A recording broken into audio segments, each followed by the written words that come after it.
Hello, everybody, and welcome to the Greg Lloyd episode. Yes, it's episode number 95 of the Still City Insider podcast. I'm one of your hosts, Jeremy Ritz, alongside Mr. Jim Wexel. But today we have Matt Cecil with us. And who better to have on the show than Matt, who has written about the offensive coordinator and really kind of saw this coming to fruition. And Matt, I take it that you're positive on the new Steelers OC. Yeah, I've been probably losing my mind this year on getting back to being under center and driving the readers crazy and running play action, running two tight ends and 12 personnel and opening up the field behind the line of scrimmage and getting the chunk plays and protecting Kenny Pickett. And so it looks like a step toward that direction, and that's definitely a positive. Awesome. Well, we're going to go into detail about the hire of Arthur Smith. And obviously, we're not just going to get Matt's perspective. We have the insider himself, Jim. And how rude of me, Jim. I didn't even say hello. And how's your week going? Man, it's up and down, just like everyone else's. You're up, you're down, I like the news. At first, I was, what are they hiring a losing head coach for? But, you know, Dick LeBeau went 2-14 as a head coach before the Steelers rehired him as a defensive coordinator. Some guys are just better at coordinating. And also, it's not Atlanta wasn't 7-10 3 years in a row because of the play calling. And I didn't study Atlanta, but they just didn't have the talent. I mean, look what they had at quarterback. He's supposed to win with Desmond Ritter. So, They got worse with when they drafted Bijan Robinson. Last year when they had Tyler Algier, they were in the top five in metrics and running the ball. And then it fell apart. And I don't know why. I mean, a lot of it was they're in pistol formation. They started doing horizontal stuff. And, you had Pitts, you had London, you had some talent, and it just seemed discombobulated. And so there was issues there, but I didn't fine tooth comb every Atlanta Falcons game. So I'm just blah. you Yeah. think you had lost your mind before watching the Atlanta Falcons games. But Jeremy, I mean, you can ask the questions, Jeremy, but I mean, the big criticism in Pittsburgh is, what's this going to do for Kenny? It's not going to help Kenny. Yeah. What about Kenny? Right. Yeah. I mean, yeah. So, I mean, just looking at some of the, I'm encouraged by the selection. But a few things here that jump out to me right away, not to be the contrarian gentleman, but how exhaustive was this search? We had thought that this was going to be an in-depth process where they really scoured who was out there and conducted several interviews. Now, we don't really know for a fact how many people they interviewed, but it looks like there were three candidates that came in for an actual discussion. So it doesn't seem like we turned over every stone, to steal a saying from our headman there. Okay. You're hearing such terms as that this is an unimaginative hire, that he's a bit of a hothead. How is that going to mesh with some of the personalities on this team, specifically George Pickens, who figures to be a very prominent player in this offense? So, those are some of the questions I have. How are they going to be answered? Let me address the first part of that, which is the exhaustive search, and then Matt, you can handle the hothead part of it. I asked Art Rooney, I said, could you talk about the difficulty in walking the fine line of watching other teams hire people you've interviewed already, and also knowing that you want to interview some of the best coaches on the best teams in the world still, meaning the Super Bowl teams. He couldn't interview them yet. And he said it is a fine line, but we'll figure it out. I mean, he didn't really answer the question, but the point being, if you liked Arthur Smith, were you going to wait another week for your guy you want to interview? For one, Clint Kubiak's a passing game coordinator. Does he want to make a lateral move to Pittsburgh? I mean, you could get more money and you get passing game out of your title, but I don't know. He might be happy there. And my guess is he is. The other thing is they wanted an experienced play caller, and Brian Greasy wasn't that. So if you're not going to interview the Lions or Ravens, which I like Matt's guy, Antoine Randall with the Lions and Mark Brunell, but I can understand their hesitancy to turn over every stone. I mean, guys that they interviewed that maybe they like are getting offers from other teams. I'm hearing 7 teams wanted Arthur Smith. Mm-hmm. Okay. Yeah, I mean, I wonder if Dan Campbell in the debacle that took place of blowing that game cost him the ability to You're mad about at that. least, I mean, that was brutal, but at least like interview Kubiak or interview somebody from the 49ers. And How? so I mean, you risk losing your guy. you risk losing your guy. You can't wait 2 weeks. So it's just they like the guy that they interviewed, and that's just the way it went down. Like you said, I would have liked to see maybe somebody from the Lions get interviewed, but I liked Arthur Smith for the reasons that we talked about, and he fits what personnel that they have currently. And so you don't want to lose a guy like you said. If there's 7 other teams that are interested and he wants to come to Pittsburgh, well, and they had a great interview together. Hey, you had a list of, I counted 7 guys Yeah. that you liked. You Yeah. were a little, you didn't know enough about Zach Robinson. He was your 7th guy. Right. But of the six guys you mentioned, Arthur Smith, you mentioned him second. Right. So, I mean, you were all over that. I had And Kubiak 1 and I had Arthur Smith 2. Now, if you look at the Super Bowl participants right now, and this is pretty consistent, yards after the catch, the teams that lead the league in yards after the catch are going and advancing far into the playoffs. And the Chiefs and the 49ers are 1 and 2, and the 49ers have been number 1 for 6 years. And it's just getting those crossing routes and guys going vertical, catching it on the move. And Arthur Smith does that too. You don't get to that point with Tannehill with a 1.17.5 passer rating one year, 106.5 the next year. A lot of that was A.J. Brown, but I looked at some of the game highlights last night, and I'm seeing a lot of crossing routes with, Corey Davis. They didn't have a lot of talent around him other than Brown. But what you want for Kenny, I don't understand why the fan base is upset. This is what you want. you can't win with Kenny, they say, but also you got to fire Tomlin for not winning with Kenny. Oh, absolutely. And now you have to hire somebody to suit Kenny just right. Hey, if Kenny can't cut it, get a new guy. This is what finding a franchise quarterback is all about. I mean, I guess everybody's forgotten about the 80s. I think he will grow. I think you got to give a guy time. And because there are certain guys that have success early, everyone thinks that everybody should have success early. But that kid works hard.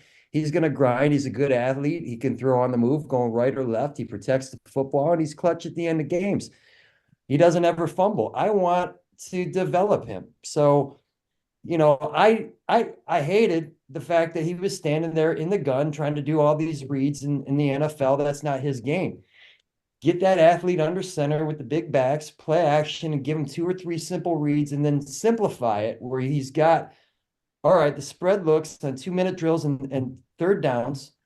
And then you mix in and you supplement the shotgun and the shotgun play action. And that's, I think, how you use Kenny. And that's how you allow him to grow. And by hopefully year 3, I wouldn't even necessarily, depending, let's say he gets a 90 passer rating next year. Okay, well, he deserves another year. If it's down in the 80s and he hasn't really taken a step, I understand. But allow that kid to grow and put the team around him. I'm hoping that they build through the line of scrimmage and start getting downhill, because I tell you what frustrates me, Jim and Jeremy, is the over-reliance on a quarterback, and everybody thinks that the quarterback has to somehow be top 5, and it's the ultimate team game. Mm-hmm. Aren't the 49ers favored in the Super Bowl? Yeah. And who's managing the game right now? Who's game managing the poisonous 2 words is Patrick Mahomes. He's averaging 236 yards a game in the playoffs. He has no interceptions, and he hasn't been sacked once. And Pacheco has run 24 times last week, 24 times in the first playoff game. He had 15 carries, but that's because Mahomes only threw 23 times. against the Bills. Everybody should be managing the game. And the system quarterback is somehow a bad word. No, it's just smart football. I want to get guys open behind the line of scrimmage and get guys wide open. Why wouldn't I make it easy on any quarterback?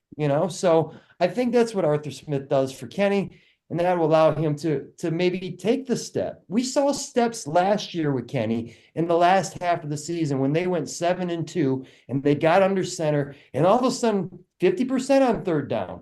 And by that Cleveland game at the end of the year, he's hitting plays on third down, and it looks rhythmic. And then they came in this year and they got away from all of that, and he looked herky-jerky. And now he's scrambling to his left when he doesn't have to, and he's not stepping up in the pocket, and he's out of sorts because it just didn't fit him. Mm-hmm. Yeah. Well, I think we also, before we anoint Kenny as the starter, have to acknowledge that Mason Rudolph's going to be part of this conversation too. Yes. And I think that he can absolutely benefit from a coordinator like Arthur Smith. And I talked about some of the negatives there, but, he played offensive line in college, so he's got that, mentality. So he's in the trenches there, worked under Mike Munchak, which is... Yeah, but Jeremy, that mentality is what's driving a lot of Steelers fans crazy. They think we're going back to the Stone Ages again. But yeah, and I would push back on that to say that really it fits the character of your Pittsburgh Steelers, which is pound the football. That's what Pittsburgh Steelers football is. And the weather and the stadium. Yes. And the stadium they play in, the surface.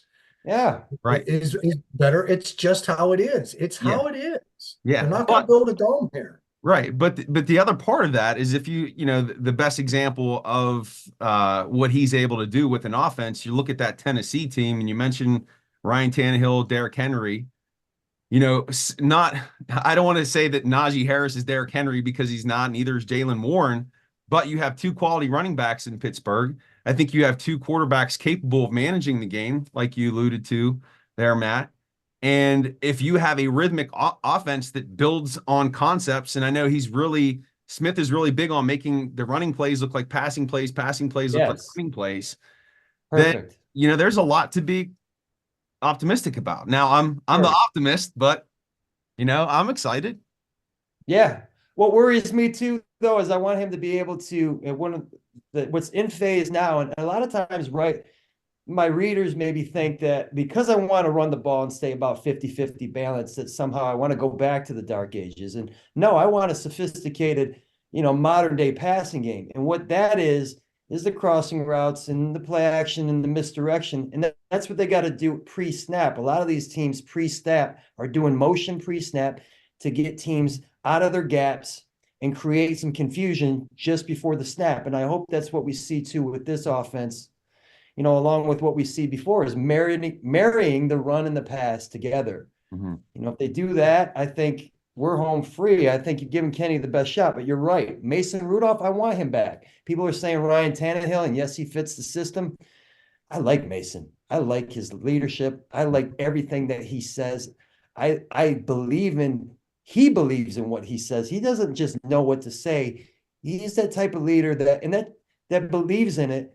And that's why he has progressed. Nothing holds him back from getting better. Mm-hmm. And I was so happy to see him have success. I mean, he deserved it, and I think he deserves an opportunity to compete for this job. There were two things that Art Rooney impressed upon me at the press conference. One is their desire to have Mason back. He kept going back to that. That's a real desire. I don't know that Cam Sutton was a real desire last year. Right. They would answer the question yes, and they tried a little bit, but didn't try real hard. And frankly, from what I watched of Detroit, they were right. The Steelers were right not to pay that bigger buck. Yeah, he's a 2-3, and the Lions are playing him as a 1, and he's getting killed as a 1. And the other thing that Rooney hit home, I thought, and I think that's going to be their first-round draft pick, is an offensive lineman. Yes. And they may draft 2 linemen.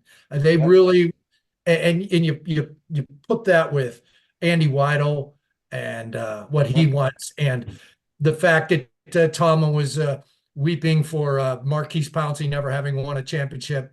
I can see them drafting a center in the first round. I could see that Absolutely. Oregon kid going at number 20.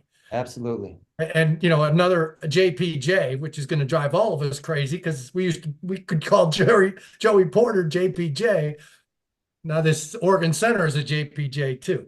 But I think those are the two things. I really think this is just all pointing to an offensive lineman being picked Absolutely. first and getting a Absolutely. real stud in the middle. And, Absolutely. and that, well, hey, I'm not cutting Mason Cole yet because I No. saw the struggles Pouncey went through as a rookie, the week leading up to his first game, and everybody's saying, wow, this is tough for a rookie to do the opening game at center. Center's a lot of mental work.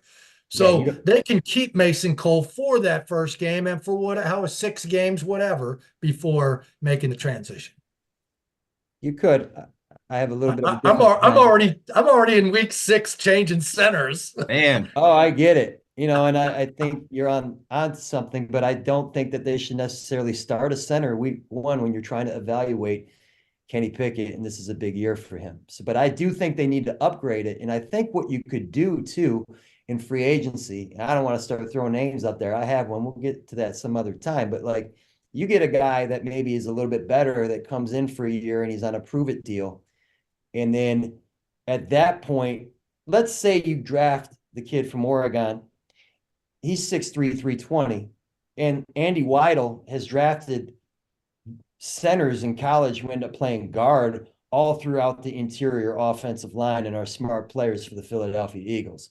So now if you get somebody who's a significant upgrade at center and he's a free agent and Daniels is a free agent next year, pick one and plug the rookie in possibly next year, but you fortify that interior of your line. And I think if they go line of scrimmage with Kenny, I mean, this thing could turn out really well. Kenny and Najee.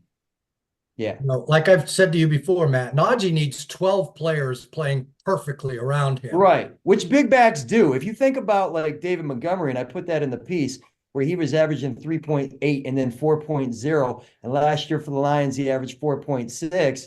And then they couldn't stop him for the 49ers in that game. And he had 15 carries for 93 yards, a high of 15 yards because every chunk was 4, 5, 6, 7. Consistency, getting downhill. That's so important. And if you give Najee a center and those three guys you run that inside zone and you're caving that in, now he's getting downhill consistently. And he needs that. If you think about Bettis too, when he came over from the Rams, he wasn't doing too good with yards per carry. He gets behind, Dawson, and then he gets behind Hardings, and then he's getting downhill. And now he looks like a beast again. And so I think that's the direction I'm hoping they're going, like you said. And I think center, we need to be reviewing or looking at those 3 or 4 centers that are in the draft. yeah, yeah. Well, from offensive coordinator to center, I think and to week 6 of the 2024 season, I think we covered quite a bit here, episode 95. And as we come to the close of the episode, Matt, Jim, anything you want to wrap up your final thoughts here on the hire? Jim, go ahead, buddy. I've always liked the tight ends as tight end coaches as offensive coordinators ever since Whisenhunt and Mularkey. I like Mularkey too. Mm-hmm. And it was explained to me back then by experts who I would get to comment on why is Whisenhunt doing so well when he was a nobody, a tight ends coach. And they said, hey, tight ends coach have to learn the passing game and the running game and marry it together. Right. So that makes the perfect coordinator, right? Right. I like that. And, I watched Atlanta 2 years ago when the Steelers played them, and I watched some Atlanta tape leading up to it. And I thought their running game was really impressive. I think you alluded to that earlier, Matt. Mm-hmm. And the Steelers beat them, and the offense didn't erupt for Atlanta.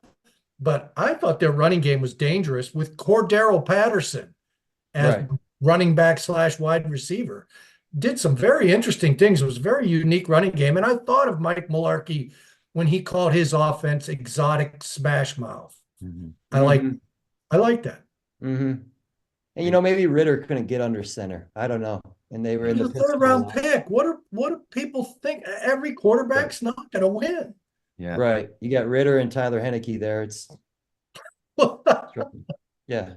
and they still won 7 games. So Yeah. Yeah. Right. Exotic. What did you call it? Exotic smash. Exotic smash mouth. That's what Mike Mularkey called it. And uh, Smith was in Tennessee working under Whisenhunt and then Mularkey. So he got both of those guys. It all comes back around. And some of these stories, it just comes around full circle. And I like it. Hey, we're the only three in Pittsburgh that like it. Yeah. You know that. People are going to hate this podcast. That's all right though. No. That's all right. When Jeremy came on, I said, Jeremy, I hope you're against this pick because we need some balance in our discussion. And you're like, no, I kind of like it. I kind of So like we it. all like it. Yeah. I'll just say this to the fan base because I've been paying attention to it. And I think as people that watch football, pay attention to when teams get under center and start to notice that teams are more successful there and they're more consistent there. I'm not saying the shotgun game on first and second down isn't successful, but it is herky-jerky and it is inconsistent. And so when you start to see that, every time I'm watching these games and they back out of it, I feel like it's like boxing where you got a guy on the ropes and you're winning, and all of a sudden you just step back and let him off the ropes. Because until they can stop it, why are these teams backing out? And, Troy Aikman, quote of the week last week when I'm watching a game, and he goes, Emmitt Smith is the all-time leading rusher because he ran against 8-man fronts. And it's just, we're getting away from good, sound football. Did that confuse you, Jeremy?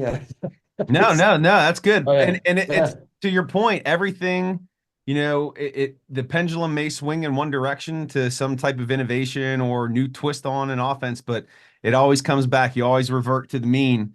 And I'm excited about exotic smash mouth in 2024. Yeah. Yeah. And you know what? I think that's it. I think You're just excited by the word exotic. I know. So, It almost reminded me of like some type of dancing that I don't know if That's it's appropriate to talk motion. about. Yes. Yeah. But that's going to do it for episode 95.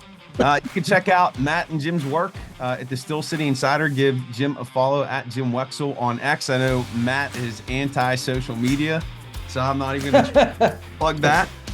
But we'll see you back here next week for episode 96. And Jim and Matt, I hope you guys have a great week. You too. Good to see you, you too, Jeremy. Jeremy. All right. Take care, guys. See ya.